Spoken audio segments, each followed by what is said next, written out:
Well, don't freak out when you read the title of this slide, 9 data collection methods. I'm actually going to touch on them very briefly. A lot of them have a lot of overlap, but I wanted you to kind of understand some of the different methods of data collection that you can use for survey research. So there are many ways to collect data during a survey research process, and the list that I'm going to give you is not an exhaustive list. There are many ways beyond what I'm going to share with you here, but these are common uses and common methods and methods that you will probably come across either as someone that's being surveyed or someone that is conducting surveys in your career. So in the column of person-administered or computer-assisted surveys, we typically have 4 different methods that are used. One is the in-home survey, and that's where generally where a human interviewer comes to your home and interviews you. And very similar to that, we can have an in-office survey where a human interviewer comes to your office and interviews you. And in both cases, a computer can be used to assist that process. They can bring a computer with them, or they just might bring a scratch pad or some paper notes or things like that to take. They might record the interview and then enter the data later. Any of the above are okay. The idea of doing it in your home or in your office is that they can make sure that you're comfortable. They can make sure you're in a setting where you feel like you can speak freely and that you're not worried about who's listening, and that you have the ability to open up. And that's much different from doing a mall intercept survey where someone stops you while you're shopping. And they might do it in a shopping mall, they might do it out in the shopping center, they might do it at a grocery store. I mean, you can do an intercept survey in a lot of places, but generally it's where people are, where there's lots of large crowds. Someone stops you and asks to conduct an interview on the spot. And then, of course, there's the telephone survey. Now, again, I want to point out that telephone surveys can be computer administered, where a computer handles everything. But most of the time there's a human being involved, just because people get weirded out by getting robocalls where there's a clearly robotic voice on the other end of the phone asking them questions. And they also don't tend to trust those calls very much.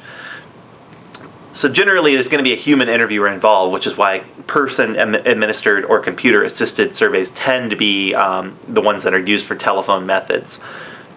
But in this case, again, a human being could be just writing on a survey form, or they could be entering things into a computer. Computer-administered column includes either the fully automated survey, which is that robocall survey that I mentioned, where a actual computer program calls you and uses a synthetic voice and asks you questions, and you enter in with your touch tone, or you give your answers verbally and it decodes them.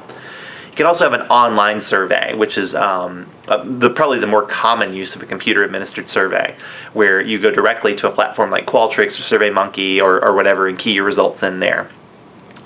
There also can be text message surveys, by the way, and those tend to be computer-administered as well. They would be more similar to the online survey or the fully automated survey, but they're kind of their own thing as well. Often in the literature, they're often called SMS for text messaging.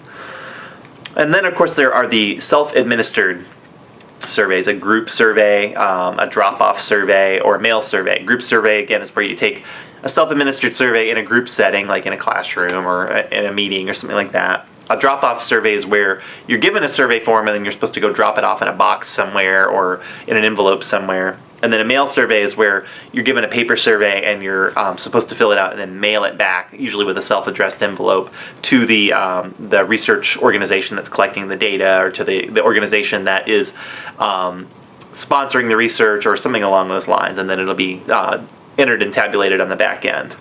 So, like I said, lots of different ways to collect data through survey research, and hopefully that brief survey of 9 didn't overwhelm you. But there are many other methods that can be used as well. The ultimate goal in collecting survey data is really in making sure that you make it as comfortable for the respondent as possible, while getting as good of information as you can without blowing your budget. So you have to think about criteria like that. And online surveys and mail surveys are generally preferred because they're cheap, but they're not always comfortable and they don't always yield good data. So sometimes you have to raise the scale a little bit. I would suggest that in-home and in-office surveys are actually among the best data that you can typically get, but they're very, very expensive to administer, and they can be quite tricky to schedule. They can take a long time to get, and sometimes the payoff isn't worth all the trouble that you have to go to get them. So it just depends on what your objectives are.